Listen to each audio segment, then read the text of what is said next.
¿cómo están? Buenas tardes. Buenas tardes. ¿Qué tal todo? ¿Cómo les ha ido? Bien, profe, tengo una pregunta. Dime. Profe, lo que pasa es que yo hasta ahora me puedo conectar a la clase porque no me había llegado enlace, no tenía nada de nada sobre el grupo. Y pues hasta hace poco fui a esta secretaría y me comentaron que estoy en el grupo 1 y pues sale tu nombre. No sé si es acá, no sé, profe. Paula Andrea, ¿qué? Velázquez Holguín. Velázquez. Velázquez Holguín, Paula, sí, de aquí es. Sí, profe, y pues era para preguntar qué has indicado, que hay trabajo, no hay trabajo, cómo se va a No, si manejar. hay trabajos, claro que sí. Están en la plataforma. ¿Estás en Moodle? ¿Te aparece el grupo? Sí, hoy lo miré Ah, y bueno. ahí había uno que decía Teusaquillo. Sí, hay varios módulos subidos. Sí, subidos sí está bien dicho. El primer módulo es un video que se presenta cómo se debe presentar un proyecto. O sea, ustedes podrían aplicar eso para cualquier proyecto de taller arquitectónico ya cuando hagan su carrera y queda todo perfecto, digamos. El segundo es una clase en la cual explicamos cómo está la grabación, esta también la estamos grabando, cómo va a ser el desarrollo, que básicamente es, vamos a hacer la valoración patrimonial de los proyectos de taller que ustedes estén haciendo. Incluso dirán, no, yo estoy en taller, ¿qué sé? ¿En qué taller estás, Pablo? En taller 6 Metropolitano. Taller 6 Metropolitano. ¿En qué lote? Estoy en Ciudad, Ciudad Bolívar, creo que es. No, hay que saber dónde, ya un mes y no Ah, sabe no, dónde es profe, el San lote, Cristóbal, sí, San sí Cristóbal, perdón, tenemos profe. problemas, arquitecta. No, profe, mentira, San Cristóbal. Bueno, entonces su merced coge el lote y mira y le hace una valoración patrimonial. Esta es la entrega del primer corte. ¿Cómo se hace esa valoración? Los archivos, decretos y eso están en el módulo, en el penúltimo, antes del PEM de Teusaquillo. Ahí están todos los decretos y las valoraciones que se deben hacer. Ahorita vamos a hacer un ejemplo histórico de eso. Y ese sería como la entregable, Ese es el dependiendo. entregable del Ah, primer corte, que ok. además te sirve para taller porque también lo puedes colocar en eso y dice, mire, esto no es patrimonial por tal cosa, Ah, pero si haces el ejercicio de investigación, que es de lo que buscamos. ok. Augusto, tienes una pregunta, tienes la mano levantada. Buenas tardes, ¿cómo está, profesor? Muy bien, gracias. Profe, lo que pasa es que yo aparecía en otro grupo, en el 11, y me tocó ir a secretaría y allá me dijeron que estoy en este grupo, entonces es mi primer clase con usted. Igual, lo mismo que le decía a Paula, ahí sí les tocan ver los videos que están colgados, ya viste que estés en la plataforma Moodle. Sí, señor, sí aparezco con usted, pero no Bueno, sé si hay un grupo de WhatsApp o donde usted envía no, los... WhatsApp no tenemos porque no hay no hay a quien agregar si nadie viene. Ok, Eh, perfecto. pero sí por la plataforma Moodle ahí tenemos eso. Lo que sí veo y me preocupa, ¿cómo es tu nombre? Augusto Mauricio Cabrera, profe. Cabrera, si no veo en listas. Si me toca es, porque yo les dije allá y entonces dijeron que iba a actualizar las listas para esta Ah, semana. bueno. Entonces, Ujú. pues eso te toca estar pendiente porque pues no me aparece. O sea, tienes que buscar en tu sistema de gestión académica que aparezca el Ujú. grupo. Porque estar en la plataforma Moodle no representa nada, mejor dicho. Ah, ok, Profe, profe, sí, porque estaba profe, era ¿y con... yo aparezco? ¿Anderson Barrero? Barrero, ¿Barrero González Anderson? sí, Anderson de Jesús. Sí, ese soy yo. Sí, sí aparece.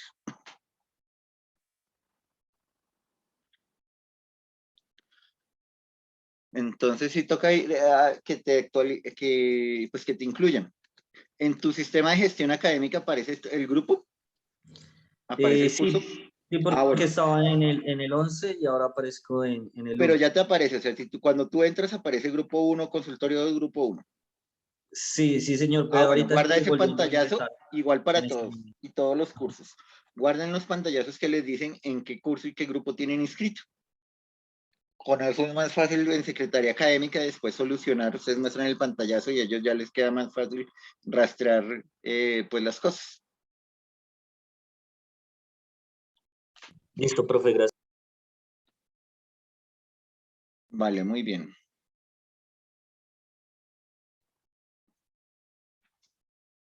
Brandon, ¿tienes pregunta? que tiene la mano levantada.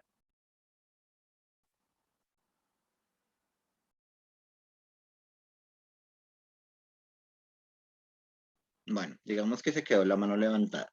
Entonces, como les decía, si estuvieron en una clase pasada o si ya vieron los videos, pues sabemos de qué se habla, si no, no importa y lo resumiremos aquí. El ejercicio de la valoración patrimonial de un bien inmueble, entonces esa cosa es importante porque tenemos primero dos tipos de patrimonio, que es el patrimonio material y el patrimonio inmaterial. Patrimonio material es el que es tangible, lo vemos, lo podemos tocar, y el inmaterial no. Ejemplos de patrimonio inmaterial, el Carnaval de Barranquilla. O sea, lo vemos, existe los bailes, las formas de hacer comida, cosas de esas son patrimonios inmateriales, ¿de acuerdo? Pero pertenecen al acervo cultural de una sociedad. Y el patrimonio material es el que podemos tocar, ¿de acuerdo? El físico, el que vemos ahí, tangible. Ese lo dividimos en dos, inmuebles y muebles. Muebles es el que podemos mover, inmuebles el que no. Entonces, un cuadro, una escultura, esos son patrimonios muebles. Y, qué sé yo, la espada de Bolívar, que se puede mover ahí, esa es un patrimonio cultural, un bien mueble. Y un bien inmueble es el que no podemos mover, ¿de acuerdo? Si alguien tiene alguna duda, Brandon, baja la mano. Si no tienen nuevas dudas, porque nos ocultas a alguien más que levante la mano. Si alguien tiene dudas, no duden en el momento en que se habla de interrumpir, nada de eso, no se preocupen, porque después se les puede olvidar la pregunta y siempre es útil. Profe, ¿cuándo se entrega la tarea? Esa pregunta es importante, por ejemplo. En la entrega del primer corte, yo subo entre hoy y mañana, subo la plataforma, las semanas hasta la entrega del primer corte, que creo que es el 5 de septiembre, me parece. O sea, estamos como a 15 días. O menos incluso.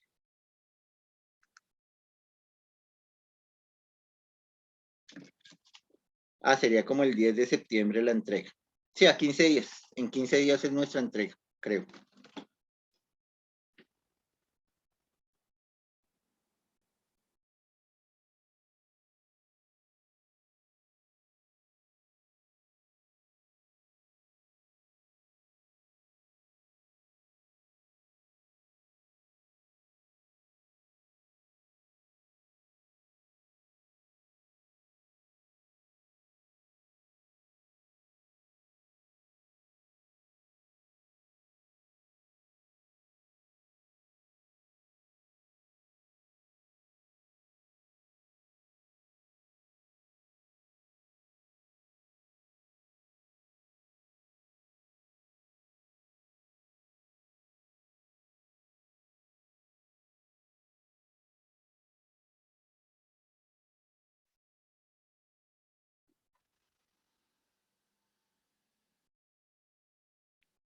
Bueno, muy bien. Laura, ¿qué pregunta tienes? Hola, profe, buenas tardes. Buenas tardes. Buenas tardes. Profe, es que yo estoy viendo el Moodle, viendo el video que tú me estás diciendo en la metodología del curso, la clase el 20 de agosto, pero ingreso en el link y pues no sale nada en el video. Uy, ¿cómo así? No me digas. Ah, reproduce como 3 segundos, pero no hay nada. O no sé si soy yo. ¿Y los demás no saben por qué no lo han visto? Esperen, digamos. Profe, a mí tampoco me aparece. Profe, y otra pregunta, ¿la tarea Dime. es en grupo o individual? Si tu compañero de taller está contigo en este mismo curso, pues con él. No, profe, no está. Entonces te toca solo. Ok, profe. Porque la idea Gracias. es que trabajemos el grupo de taller.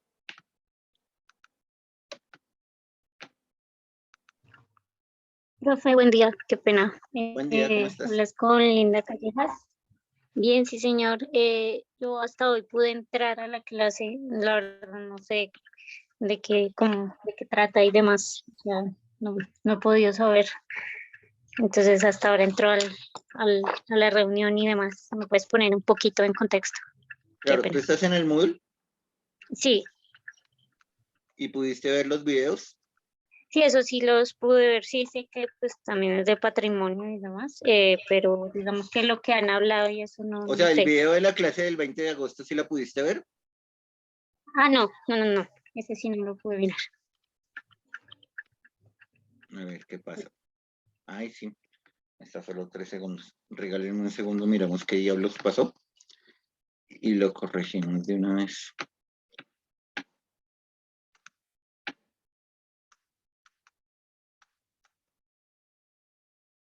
Bueno.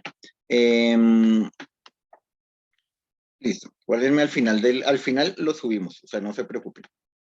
Pero pues hagamos esta estructura y después miramos y corregimos lo que falte ahí. No sé por qué no subió ese proceso. Y si no, pues la volvemos a hacer.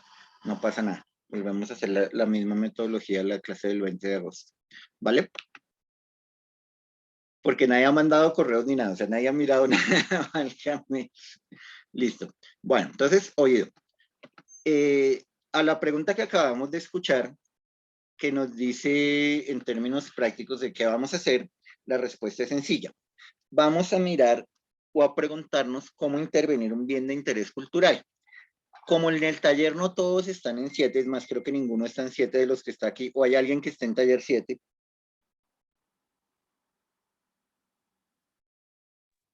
Pues, profe, yo ya vi 7. O sea, no estás en 7. Esa es la pregunta. La Eso es lo pregunta que es si estoy estoy en diciendo. 7, no. Yo ya pasé por 7. Entonces, igual, van a intervenir un proyecto en algún lugar. Entonces, lo que hacemos es una estrategia para conocer el valor patrimonial que tiene eso y saber cómo lo debemos intervenir adecuadamente. Entonces, aquí en el Moodle, miremos qué se me hizo el Moodle ahora.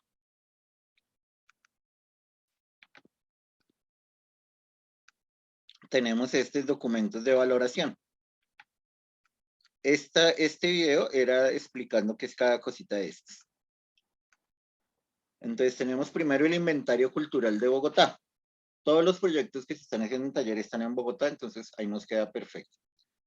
Se demora un poquito en cargar, entonces ahí nos sale un listado de 5.000 cosas, entendiendo bienes de interés cultural y bienes de, perdón, no, muebles e inmuebles. Este es un ejemplo. Es cortico, podemos verlo, son 7 minutos. De lo que tenemos que tener en cuenta cuando intervenimos un bien de interés cultural. No se escucha el sonido, creo. ¿Me vas a decir eso? No estás presentando, creo. Ay, perdón. Yo los estaba... Esa sí no pude hacer. Espérate un segundo. Compartir pantalla. Ya estamos viendo una cosa que diga en obra. Sí, señor. ¿Se escucha? ¿Se escuchó? Sí, sí, sí, señor, se escuchó. Ah, bueno. Dura 7 minutos, podemos verlo completo y con eso es un resumen, digamos, de lo que los arquitectos del Instituto de Patrimonio le exigen a quien va a intervenir un bien de interés cultural.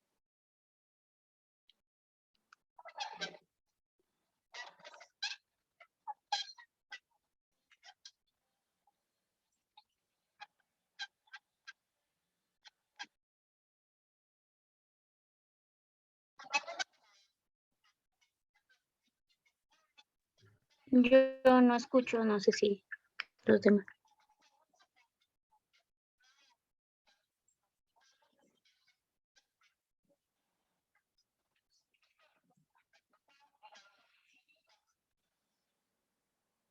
¿Ya se escucha mejor? No, profe, yo no escucho. Profe, yo creo que es mejor verlo y a los 7 minutos, pues, damos las conclusiones. Bueno, No, es que es importante el audio porque ahí es donde la arquitecta coordinadora de bienes de patrimonio, o sea, todos los proyectos que se intervengan en el distrito los tiene que revisar María Claudia. Y ella da los valores que revisa en ese proyecto, que son los mismos que revisan en cualquier cosa, así que espérate, dejo de compartir y vuelvo a compartir a ver si es que compartí mal el sonido. Ah, es que no le había puesto aquí. Ya. Hace parte del sector que hoy conocemos. ¿Ahí ya se escucha? Sí, profe. Claro, sí se escucha mejor.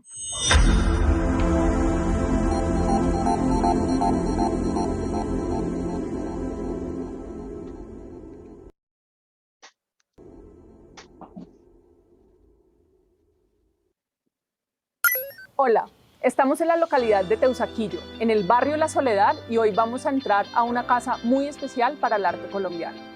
Esto es En Obra, Patrimonio en Movimiento. Acompáñenme.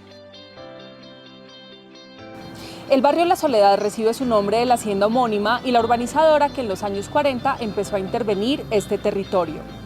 Durante los años 50 y 60 en este nuevo barrio se empezaron a construir inmuebles destinados a vivienda que aún existen y en los que vemos estilos arquitectónicos como el Art Deco ligados a principios vanguardistas.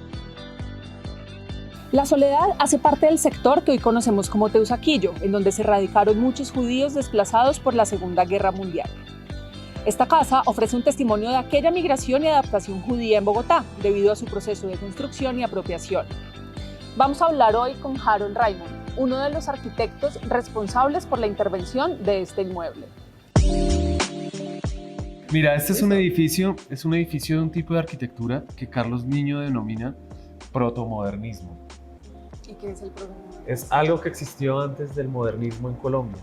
La posibilidad de explorar un lenguaje arquitectónico más parecido a la arquitectura moderna, austero, serio, pero siendo todavía un poco como muy clásico.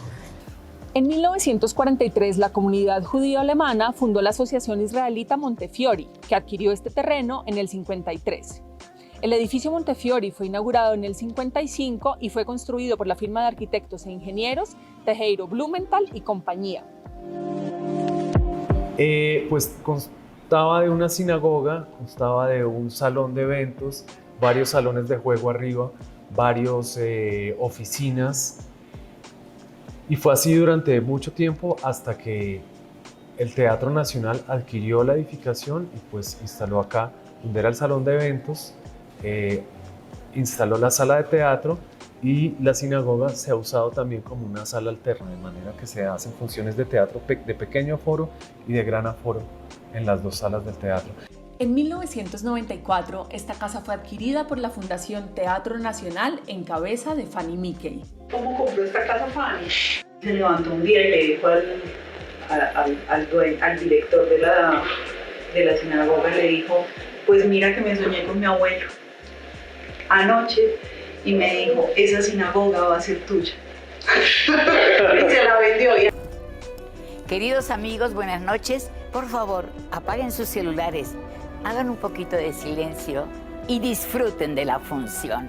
En el 2001, esta edificación fue declarada como bien de interés cultural por su importancia en el desarrollo urbanístico de la ciudad y la representación de la arquitectura de su época de construcción. Bueno, uno de los principales puntos de intervención en este inmueble es el que tiene que ver con la fachada. Este edificio originalmente era un edificio de 2 pisos y posteriormente fue añadido un tercer piso tratando de copiar los ritmos de ventanería, tratando de copiar el revestimiento de fachada. Entonces la propuesta es hacer un retroceso en el tercer piso que permite que el edificio de 2 pisos vuelva a leerse como tal. Entonces, que ese hecho de añadir un tercer piso al edificio sea algo más evidente. Desde el IDPC se aprobó el proyecto de intervención arquitectónica para recuperar espacios como la fachada, un nuevo jardín que funcionará junto al café, la cubierta, los antejardines y realizando también un reforzamiento estructural. Este proyecto llegó radicado al Instituto Distrital de Patrimonio al finalizar el año 2019, pero su radicación fue muy incompleta. Nosotros requerimos a los solicitantes y a partir de muchas mesas de trabajo, el arquitecto evaluador, el equipo del instituto, orientó a los arquitectos proyectistas para que hicieran un análisis más profundo de cuál era esa historia del edificio, cuál fue su evolución y pudieran justificar de manera mucho más contundente cada una de las intervenciones propuestas. Al comienzo, por ejemplo, no contemplaban liberar uno de los patios, pero después de entender esa historia, se vio que era la mejor opción para el funcionamiento del teatro y para recuperar los valores del inmueble. Desde el área de anteproyectos del Instituto Distrital de Patrimonio se genera entre las dos partes un diálogo consensuado en el que se pueda determinar unos alcances de intervención y que estos puedan ser respetuosos para con esos valores históricos, estéticos y simbólicos que predominan en la casa. Partimos de ese estudio histórico y de valoración donde se identifican unos elementos específicos de la Casa del Teatro Nacional que fue catalogada como bien de interés cultural con la categoría de conservación tipológica y donde se menciona que estos están asociados a un periodo de la arquitectura moderna en Colombia donde pues este va a ser como el elemento a resaltar en esas intervenciones. Después de que se haya aprobado ese proyecto aquí en el instituto, lo que los interesados en la intervención en el bien de interés cultural deben seguir un trámite de licenciamiento ante una de las curadurías urbanas de la ciudad. Esa licencia de construcción será el permiso que realmente les permita ejecutar las obras de recuperación que están planeadas muy seguramente para el año entrante. Después de conocer la importancia histórica, estética y simbólica de este equipamiento cultural, entendí que los bienes inmuebles nos ayudan a interpretar la historia de Bogotá y a comprender nuestro presente. Así que seguiré investigando. Esto es En Obra, Patrimonio en Movimiento. Nos vemos en el próximo recorrido. Entonces, en términos prácticos, no solo nos limitamos a lo que es el edificio en sí. Si vieron que ellos tienen que averiguar, era de una familia judía, llegaron de la Segunda Guerra, funcionaba la sinagoga, cómo funciona una sinagoga, entender la liberación de los patios, entender el momento histórico en que se construyó el edificio.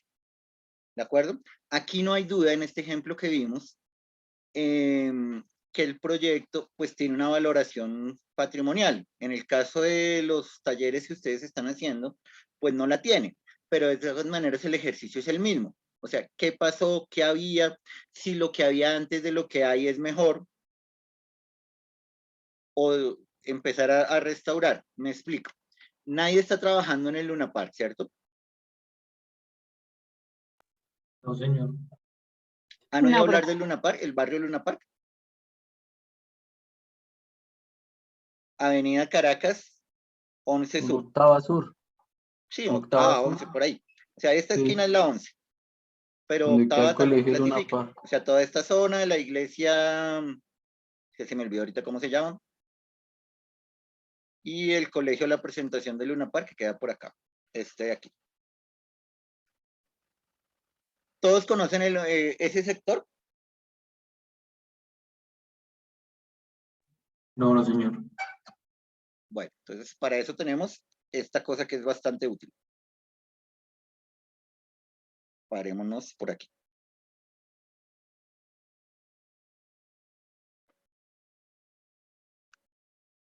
¿Cómo describirían este sector? O sea, literalmente la Caracas con 11 Sur es esto.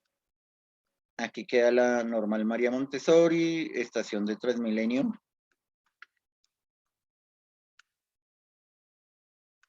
Y digamos que esto se repite en todo el barrio.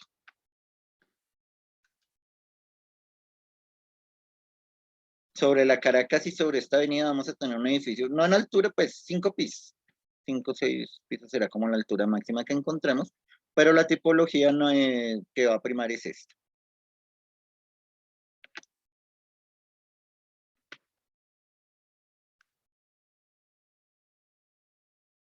¿Qué dirían ustedes de este sector? Es que tiene varios usos, empezando por institucional y residencial. Tiene varios usos, sí, institucionales, es buen, cierto. Perdón, es cierto, ¿qué más podríamos decir?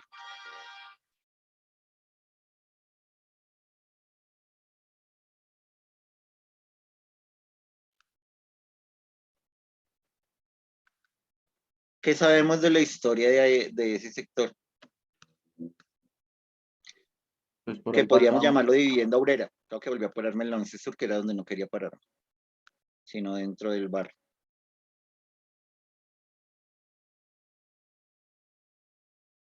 Bueno, ¿qué podemos decir de este? Sí, o sea, allí más o menos se alcanza a ver todo lo que es el interior del barrio. Y colinda con el Restrepo. Aquí vivienda. También podríamos hablar de vivienda. Esta no es autoconstrucción, pero al interior del barrio sí se va a encontrar mucho, digamos, de este tipo, esta azulita, sí se nota que se echa pues, por los propietarios. Aquí se ve la combinación del bloque con ladrillo, con otro ladrillo en fachada. Eso delata ahí que fue hecho en periodos diferentes de tiempo. Bueno, ¿qué sabemos de la historia de ese sector? ¿Sabemos por qué se llama Luna Park?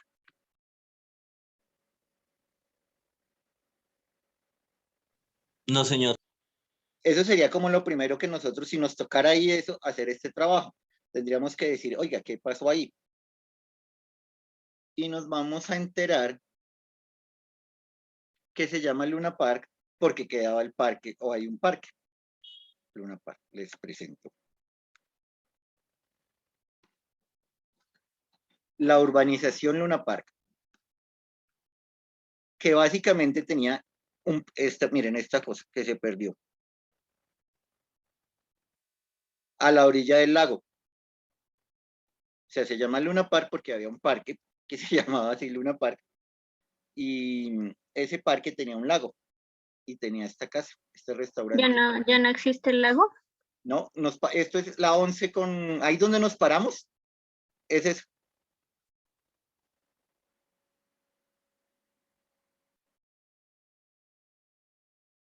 Miren el mapa.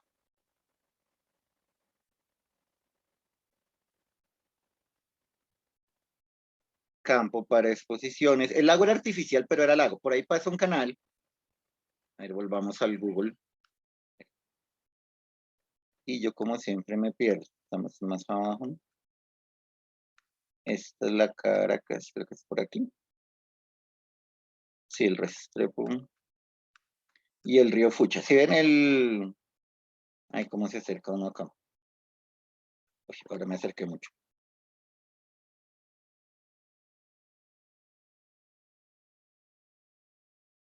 Por aquí queda el río Fucha.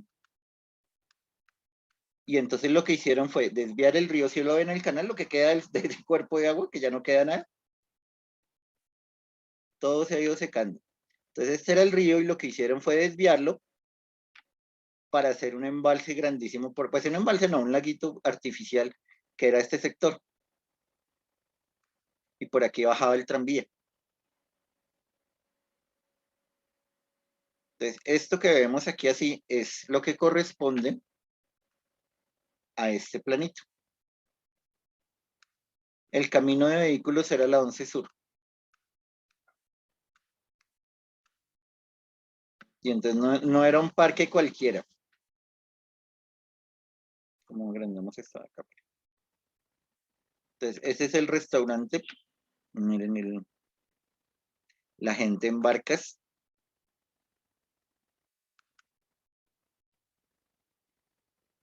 La rueda de la fortuna, unos dicen que es la primera rueda que llegó a Colombia. Puede ser. Si no sabemos. Lo de exposiciones era aquí, por ejemplo, esto de pasear los carritos,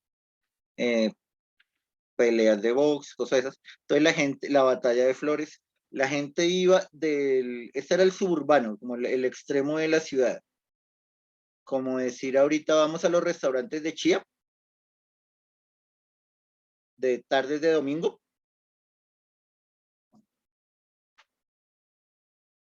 Era el plan. Aquí se ve el paso del tranvía.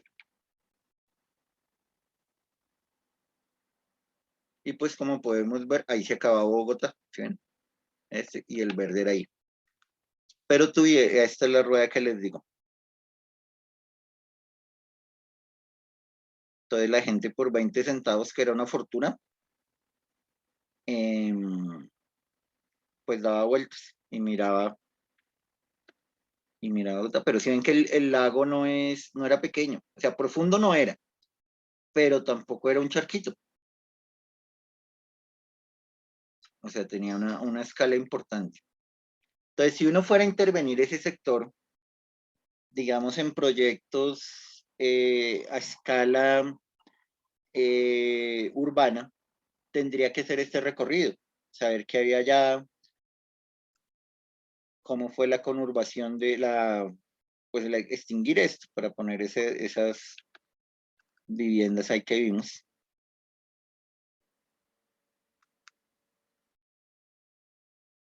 Después lo recortaron y que fuera solo este pedacito, donde está el lago, y aquí fue creciendo las viviendas que vimos, o las que vemos después.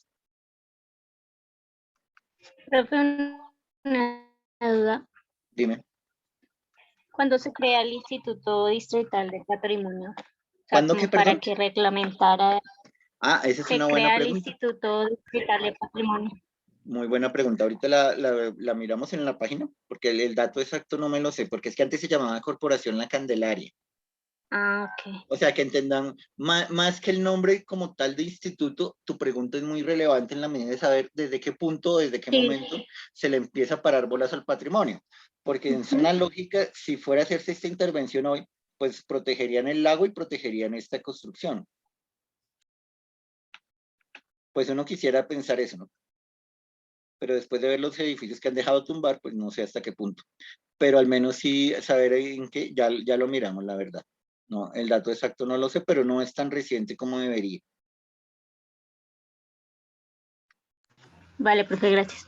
Porque, por ejemplo, el decreto de donde sale un listado de los bienes patrimoniales, ese inventario, ¿recuerdan el que les dije que donde están los links? Ese decreto es del 90 y algo. O sea, es de antes de ayer. Mira, entonces ya esto es secando, ya se ven cómo secaron el lago. Sí, señor. Y eso pasa por todo Bogotá. ¿Quién vive en Castilla? ¿O ha pasado por Castilla?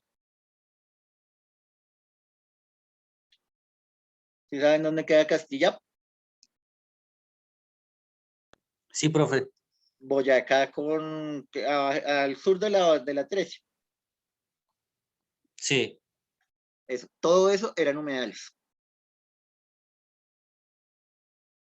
Humedales con gaviotas y con animalitos y todo eso.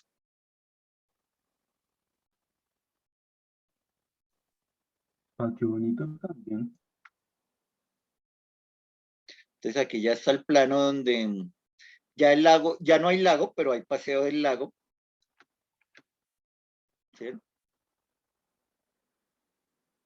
La calle 13 Sur. Queda estas formas cuando veamos en calles estas curvas y estas que no son ortogonales, normalmente tienen que ver con la presencia de un cuerpo de agua, que es lo que pasa en la Jiménez y en la Sexta, en la avenida Misac, que debajo queda el río San Francisco, y en la calle Sexta debajo queda el río San Agustín.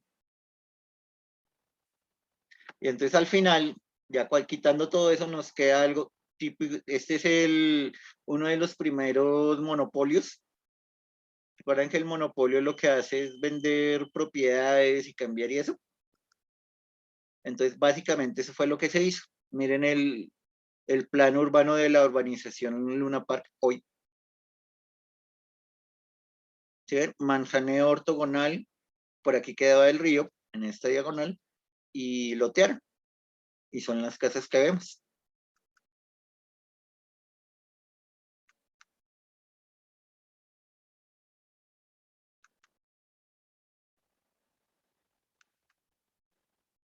Y pues no deja de ser bastante triste porque además queda en el sur, que espacios de recreación pues no hay muchos, la verdad. Y miren cómo se transformó. Aquí ya está la canalización del río, entonces dejaba esa curva que veíamos, pues ya no existe porque el río se canalizó, se metió por el canal, se metió entre paredes y casi que se extingue. O sea, es poco más que un canal de aguas lluvias. Y si miramos, pues las tipologías urbanas corresponden al loteo que vimos.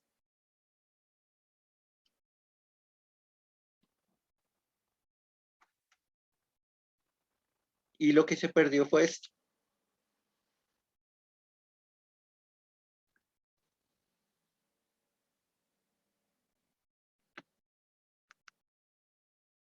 Ahora, uno diría, no, pero es que el precio de la tierra, y es verdad, pero perfectamente como veíamos, al sur del parque no había nada. O sea, perfectamente se pudo haber conservado el parque y haber seguido.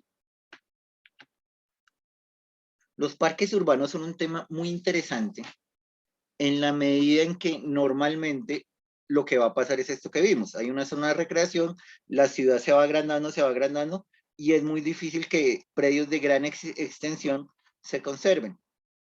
¿Han oído hablar del Central Park de Nueva York? Sí, profe. El Central Park es el ejemplo al revés, donde lo que era loteado, todo eso, dijeron, nada, aquí vamos a hacer un parque. Y Manhattan es un ejemplo de un desarrollo rarísimo en la medida en que prácticamente empezó de cero. Los caminos que habían, bueno, ya lo miraremos tal vez dentro de 8 días, me parece oportuno, porque es un ejercicio muy, muy interesante, pero también es extenso. En la medida en que no solo se hizo el trazado ortogonal contra todo lo que fuera, así como los españoles, sino que además se niveló. Hicieron rellenos, excavaciones y es plano. Y conseguir una isla plana, por más de que sea una isla Manhattan, plana es imposible. O sea, uno va a San Andrés y está subiendo y bajando y eso. Bueno, aquí vemos otros ejemplos, pero quiero llegar a uno que es crítico. Ya vamos llegando.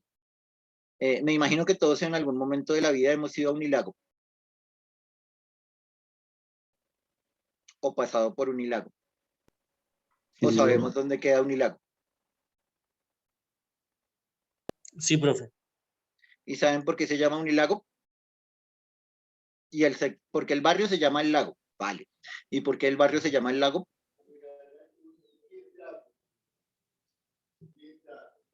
¿Por los humedales? Porque había cuáles humedales. Mire el lago.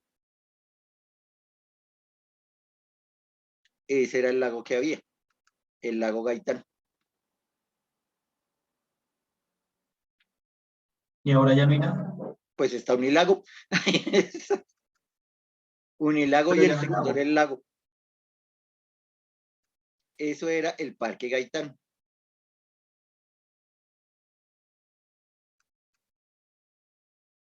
Lago Gaitán, lugar de diversiones, Chapinero. Esta casa también se perdió.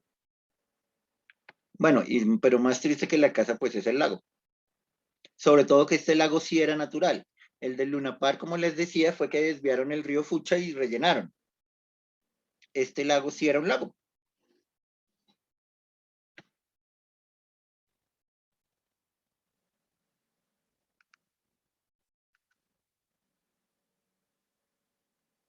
Donde la gente iba a los picnics.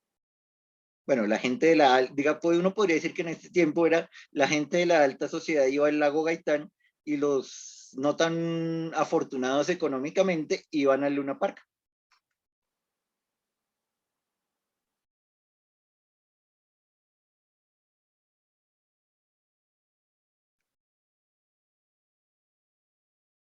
Y miren ya cómo se volvió urbanización, autopista, lago de Chapinero. Dejaron el nombre, pero ahí trazaron. Entonces uno sí se pregunta cómo la administración permite que se seque un lago. En sana lógica uno diría eso hoy, pero miramos y hoy sigue pasando. Cuando ya hay una conciencia ambiental, ustedes oyen todos los días que han secado los humedales, que Madbile sobre todo es la que se ha dedicado a llenar todos los de bosa y eso secándolos, y nadie hace nada. Entonces la cosa sí es, perdónenme, bastante triste.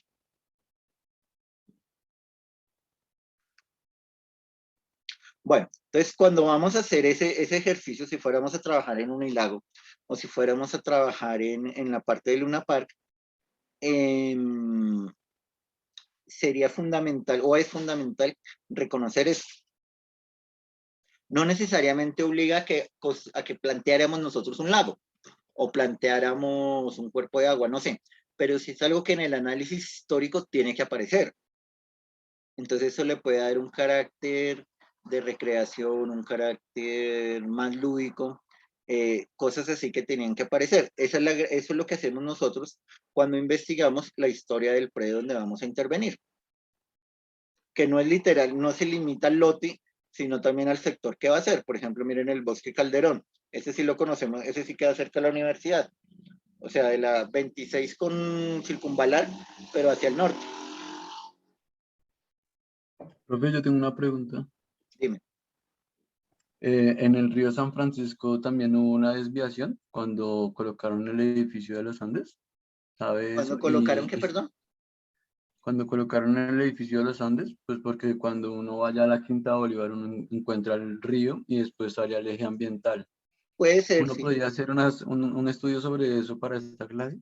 Sí, no me extrañaría que fuera, no lo tengo confirmado, o sea, no te lo puedo garantizar así, tal, pero no me extrañaría porque lo que tú dices es cierto, o sea, el curso cambia extrañamente. Entonces sí puede pasar, pero pues no lo he investigado, la verdad. Entonces, estos eran los cuerpos de agua de Bogotá originales. Entonces, cuando uno va a mirar el predio que le toca, pues mire cuál les afecta.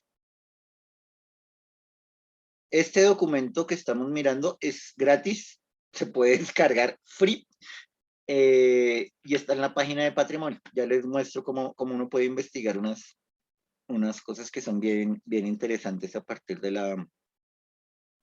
la página del instituto. Por ejemplo, el Parque de la Independencia. Aquí dice Parque Centenario, pues lo que nosotros conocemos como la Independencia, solo se conservó el templete. Y ni siquiera en el Parque de la Independencia, sino se llevó al Parque de los Periodistas. O sea, este bicho es el que está en el Parque de los Periodistas.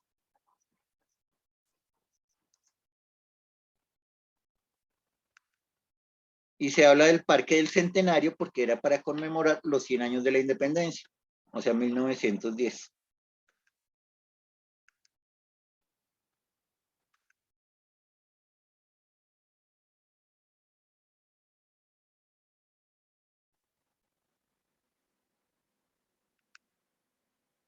Coney Island. Y por aquí hay algo también del Central Park. Pero como les digo, ese sí nos toma un poco más de tiempo, siempre y cuando pues les interese la parte de la ciudad armada a partir del espacio público, no solo a partir de la trama urbana.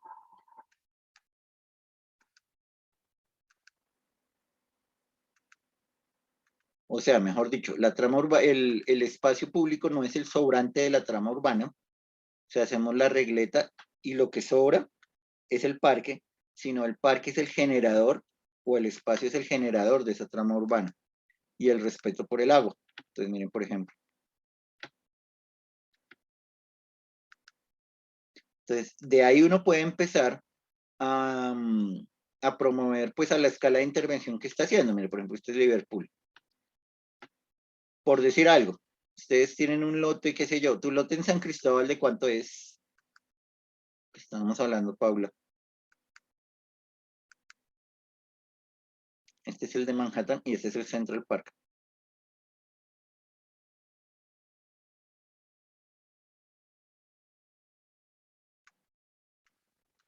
¿De cuánto es tu lote, Paula? Paula, lote.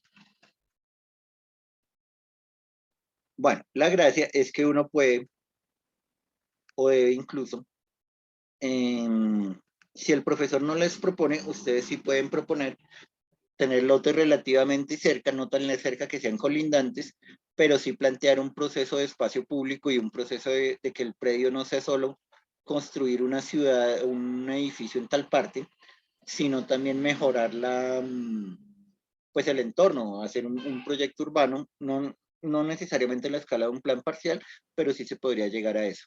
Dime, Andrés, creo que es. Anderson. Profe, estos libros que usted nos está mostrando, ¿los saca de qué página? Ya, eso les voy a decir ahorita. No se Ok, gracias. Son las publicaciones del IDPC. Entonces, llegamos aquí a la página idpc.gov.co ¿quiénes somos? Aquí en el quiénes somos debe decir lo de la historia.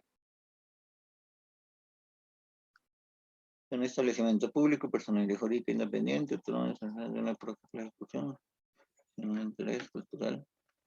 Conoce la historia del instituto, saber desde cuándo se le para bolas. A la parte patrimonial, eso es bien interesante.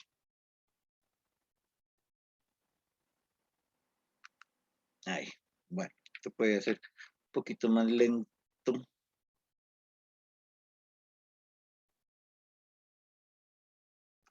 Hay un detalle, historia. En el 80 creó la corporación La Candelaria. Bueno, me descaché por 10 años. O sea, en términos prácticos, aquí en Bogotá no le paramos bolas al patrimonio o sea, o le paramos bolas al patrimonio a partir de hace 40 años nomás. O sea, casi que desde ayer.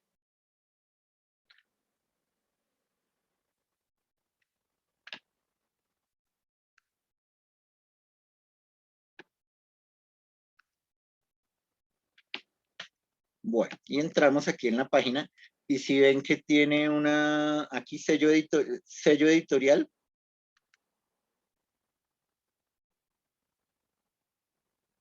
Y entonces hay unas publicaciones que se pueden descargar gratis y hay otras que están ISO, como la que vimos. Eso no se puede descargar, pero se puede consultar en línea.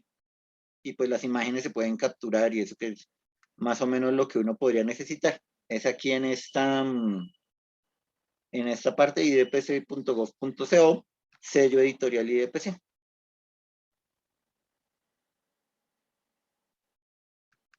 Bueno, pero porque todo no es tan terrible, hay gente que se ha dedicado a esto incluso desde antes de los 80, la restauración y esos lugares. Uno de esos arquitectos es Álvaro Barrera. No es el único, por supuesto que no, pero sí es uno de los, ¿cómo diría uno? De los paradigmas, podría ser, de los arquitectos paradigmáticos. Entonces aquí, por ejemplo, mira, la historia de las intervenciones, esta es una conversación, este link sí lo podemos subir en la página, son este es 100libroslibres.com. Bueno, en el Moodle no, porque aquí sería como pirateado. Los del IDPC no tienen problema porque es el sello editorial que lo sube y lo regala. Aquí sí lo pasaríamos de alguna forma les digo cómo lo pasaríamos. Bueno, la historia de las intervenciones en el patrimonio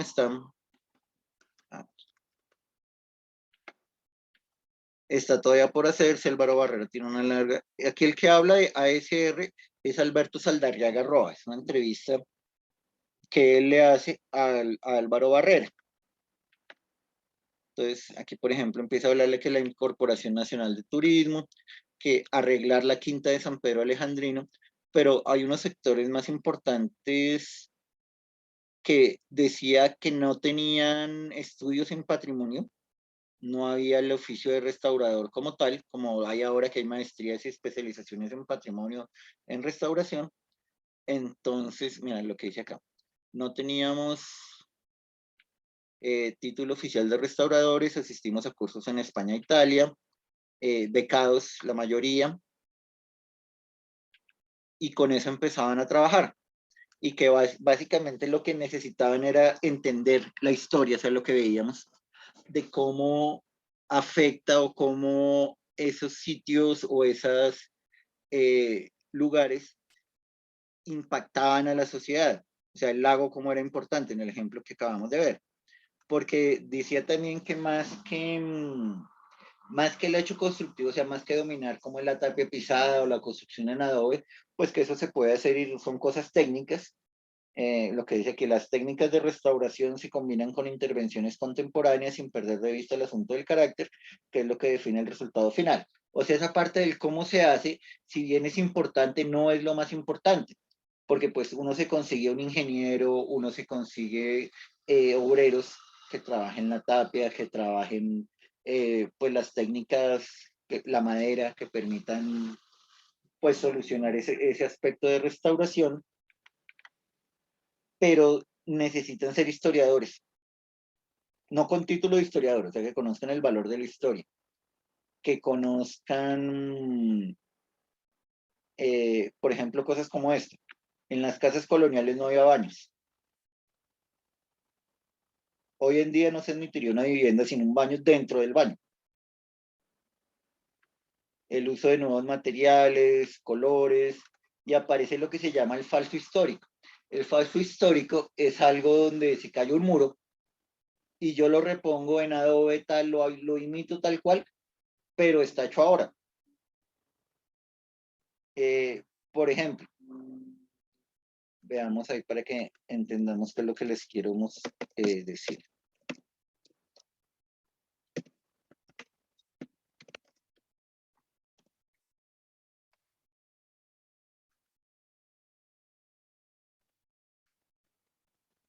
El Coliseo. ¿Existe la técnica para reconstruirlo totalmente y volverlo a su estado original?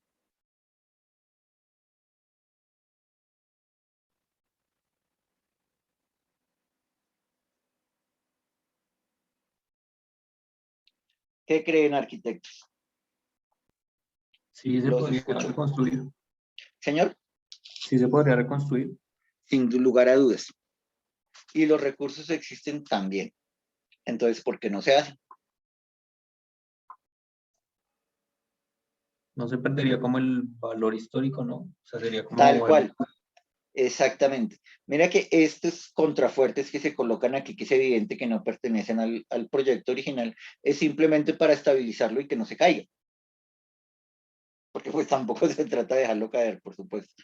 Pero no tendría sentido completarlo ni siquiera con la piedra original y mucho menos con concreto o acero. O sea, el papel de esta ruina es ser una bella ruina. ¿Está mal que los edificios sean ruinas? No, ¿Por qué?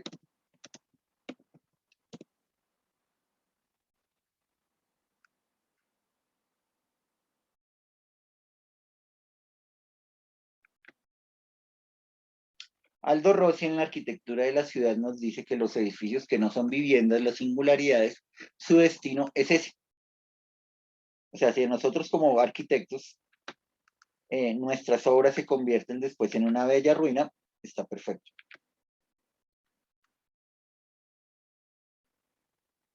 Ahora, reconocer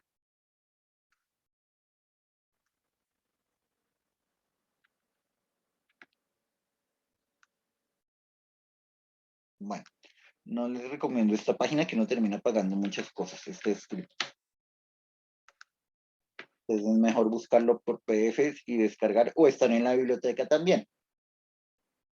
No pasa nada ahí al respecto. Pero sí sería muy interesante que, pues que se trabaje desde ese punto de vista. Entonces ustedes cogen su proyecto de taller, ubican la zona y hacen ese estudio basado en lo que vimos se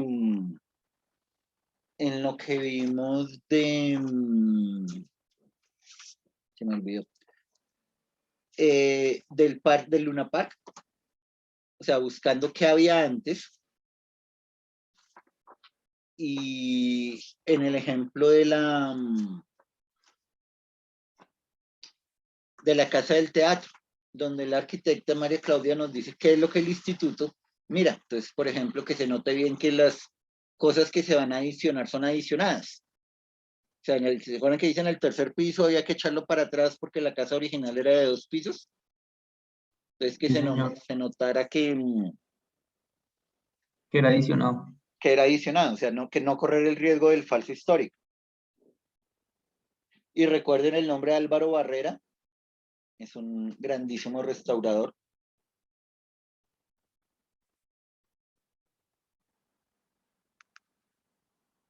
Hay una obra, ya se las muestro.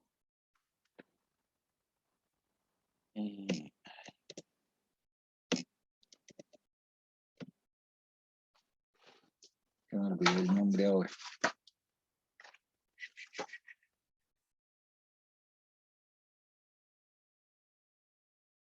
Las bóvedas.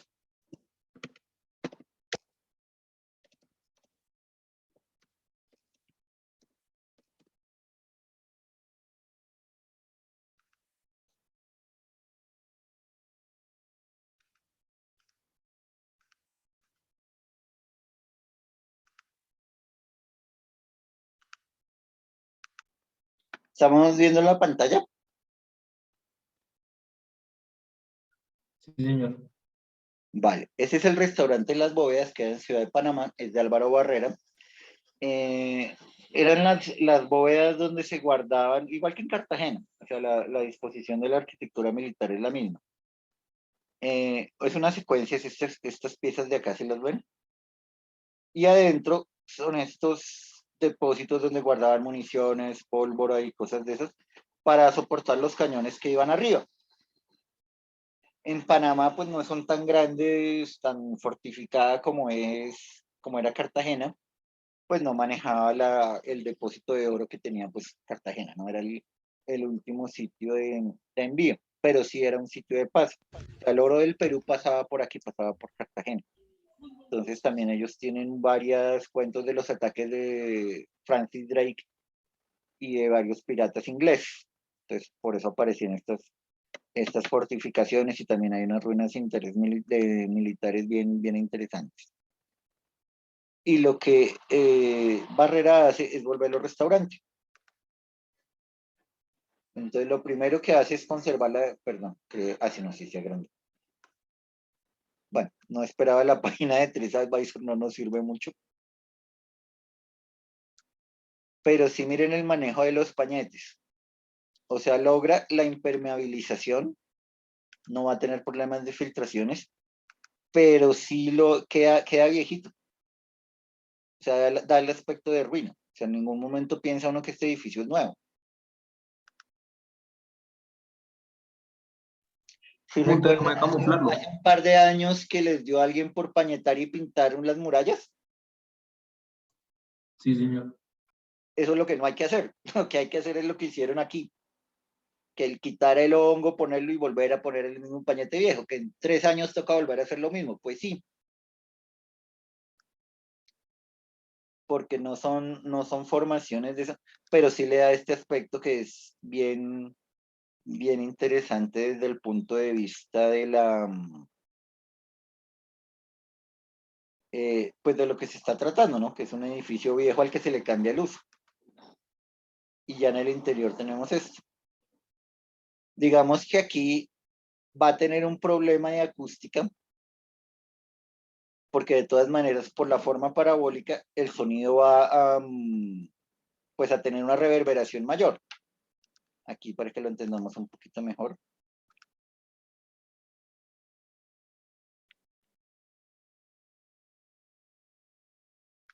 Y como podemos ver, porque tenemos puras páginas comerciales, ninguna de arquitectura, aquí hay jazz en vivo. Entonces el problema acústico hay que solucionarlo, es algo que hay que ponerle bolas. ¿Cómo hacemos que el sonido no reverbere, arquitectos?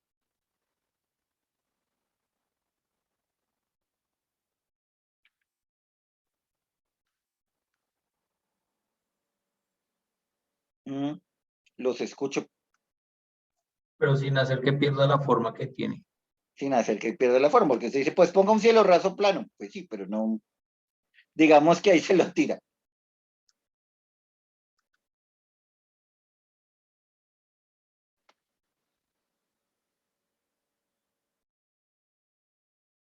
Picando el ladrillo. Pero no, o sea, no habría ninguna afectación. No. No. No. Pero sería dejarlo como más o menos bueno, además sirve porque le da un acabado que no, así más viejito todavía. Porque el sonido reverbera sobre superficies lisas. Bueno, aparte la forma, o sea, si tú tienes una superficie lisa y curva como se quedaría ahí, pues casi que no tienes que gritar para que te escuchen al final. Pero pues para que eso no pase, lo que hizo fue aquí picar el ladrillo, ¿sí lo ven? Bueno, no se alcanza a ver muy bien. Pero pensemos en un crepes and waffles. El ladrillo que se usa en las paredes falsas de crepes, digo falsas porque pues se nota que no es el acabado, o sea, alquilan el local y la pared la enchapan con ese ladrillo que se llama Cartagena, un ladrillo así chiquitico. Ese ladrillo no tiene un acabado firme como el Santa Fe, liso, sino un acabado así casi que artesanal. Eso ayuda mucho a la parte acústica. ¿Sí ven por acá? Sí, sí, señor.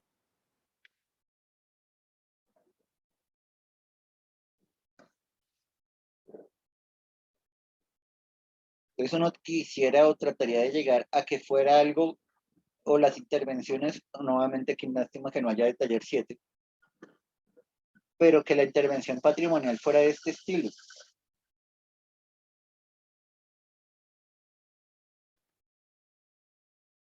Y uno caminaba por aquí y aquí van los cañones. Igual que, pues igual que en Cartagena.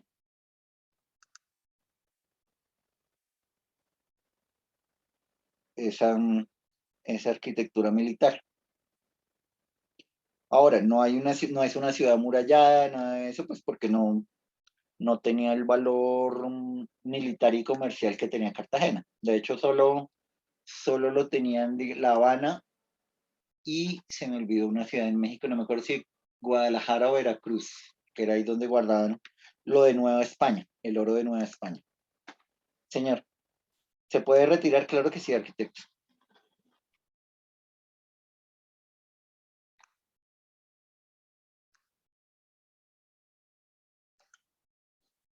Entonces, ¿cómo es esta parte? Es la parte superior de las bóvedas que veíamos abajo.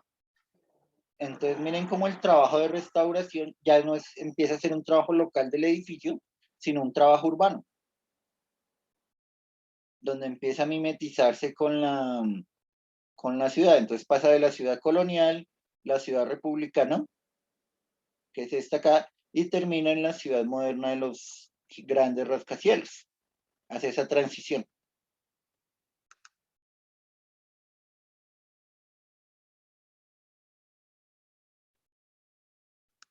Porque Panamá es un paraíso no solo fiscal, que quede eso claro. Mira, aquí se nota bien lo que les decía de la textura. Vale, vamos a ver qué abre, porque aquí no, bueno, aquí la imagen sí salió, pero no es el interior, es afuera en la plaza, o sea, en este sector. Es como una terraza de comidas, o sea, cada boda es un restaurante aparte, y aparte de tener en su interior, pues mesas, hay una zona común. Que son estas de acá.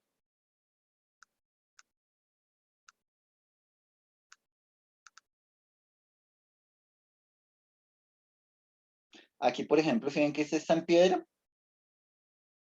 o sea, este es más original. Seguramente los que vimos que acababan en ladrillo, ya la piedra no tenía acabado, había que protegerla, la humedad, bueno, quién sabe, tantas cosas que le puede pasar a una construcción de 500 años, o más de 500 años incluso.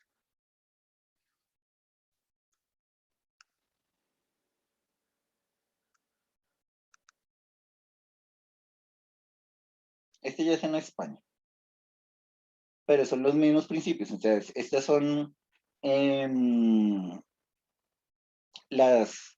esa construcción de bóvedas, pues va a aparecer por todo el mundo, literalmente, porque pues era la protección que tenían las ciudades. Entonces, lo que se haga debajo, bien podía ser, como les decía, el depósito militar, o bien podía ser la cárcel. Cuando uno va a Cartagena, pues estos ahorita son locales de ropa, locales casi de comida, no, pero sí son locales comerciales. En Cádiz, por ejemplo, eran las cárceles. O sea, en una cárcel así estaba Antonio Nariño. O sea, esa sola no para él, sino ahí hacinado con quién sabe cuántos. Igual Francisco Miranda murió en una de esas. Entonces, arquitectos, para dentro de 15 días, que es nuestro trabajo, a mí me toca subir las tareas de esta y las 2 semanas que vienen, dejarlas para que las puedan subir, consisten en abrir, espere, volvemos aquí al Moodle.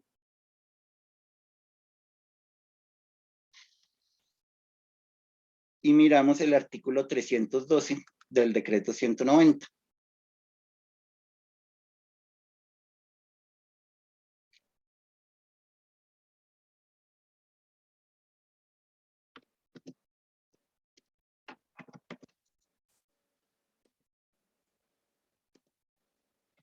Mira, estos son los criterios de calificación para la declaratoria de inmuebles y sectores de interés cultural del ámbito distrital. Entonces, ustedes lo que hacen es coger cada uno de estos 7 puntos,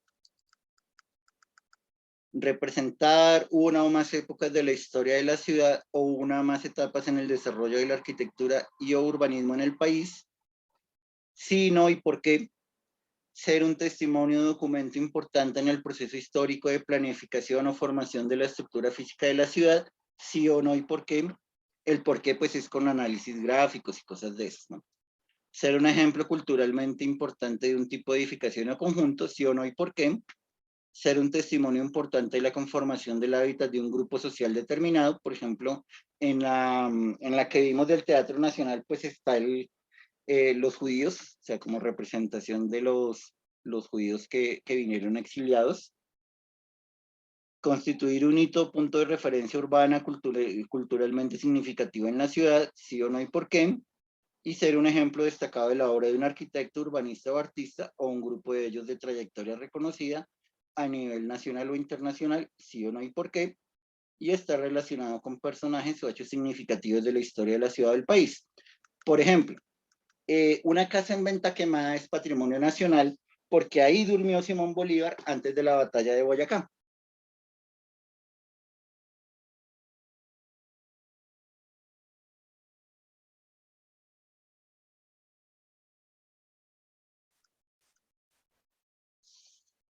Entonces, esa es nuestra tarea, nuestra entrega del primer corte. Coger el proyecto de taller, no el que están, el lote donde están trabajando, el proyecto de taller, y hacerle este análisis. ¿Vale? Listo, sí, señor. Profe, una ¿Dudas, pregunta. preguntas, señor? ¿Hasta cuándo tenemos para entregar ese trabajo? 15 días. Profe, disculpe, no escuché la actividad que hay que realizar muy bien. Coges el lote donde vas a trabajar taller.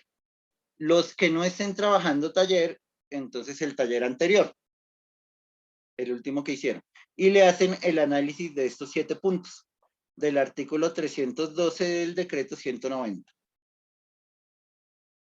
Ah, listo, profe, muchísimas gracias. Entonces tú dices, mi proyecto, el lote donde estoy trabajando, sí, es un ejemplo culturalmente importante de un tipo de edificación. Entonces las casas donde va a trabajar representan tal cosa. La arquitectura inglesa, la qué sé yo. O no representan nada. Pero tienes que justificar el sí o el no. ¿De acuerdo? Listo, profe. ¿Eso se hace que en una presentación? Sí. O como tú texto. Si quieres un ensayo, si quieres PowerPoint, si quieres un video, ahí sí lo que quieras. El caso Listo, es que profe. quede claro punto por punto, sí y no, y por qué.